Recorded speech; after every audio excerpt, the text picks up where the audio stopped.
Saudara Komisi Pemberantasan Korupsi atau KPK pada Selasa kemarin memeriksa Gubernur DKI Jakarta Anies Baswedan terkait kasus korupsi pengadaan lahan yang melibatkan BUMD DKI Jakarta.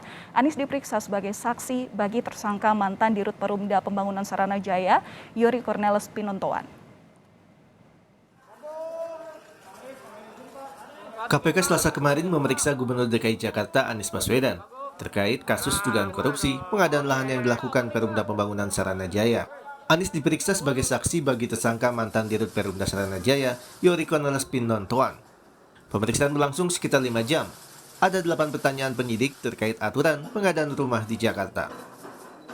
Ada 8 pertanyaan yang terkait dengan program pengadaan rumah di Jakarta. Pertanyaan yang menyangkut landasan program dan seputar peraturan-peraturan yang ada di Jakarta. Lalu ada 9 pertanyaan yang sifatnya biografi formil, tanggal lahir dan lain, itu ada 9 pertanyaan. Tapi yang menyangkut program perumahan ada 8. Selain memeriksa Gubernur Anies, KPK juga memeriksa Ketua DPRD DKI Jakarta, Prasetyo Edy Marsudi, sebagai saksi. Dalam pemeriksaan selama 3,5 jam, Prasetyo dicecar 6 hingga 7 pertanyaan. Dibahas dalam komisi, dan dalam komisi apakah itu diperlukan untuk ini? Yang namanya dia minta, selama itu digunakan dengan baik, ada masalah gitu. Nah, di pembahasan itu langsung sampai ke Banggar Besar. Dan di Banggar Besar kita mengetok palu, ternyata gelondongan itu saya serahkan kepada eksekutif. Nah, itu eksekutif punya tanggung jawab gitu. Ya.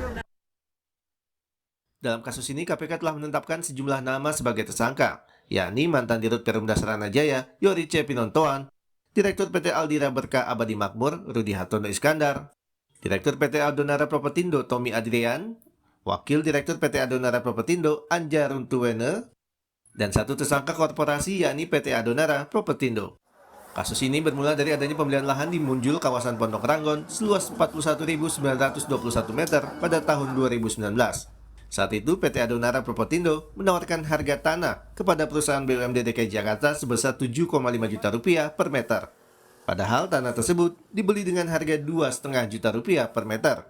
Kasus ini merugikan negara sebesar 152 miliar rupiah. Tim Liputan, Kompas TV.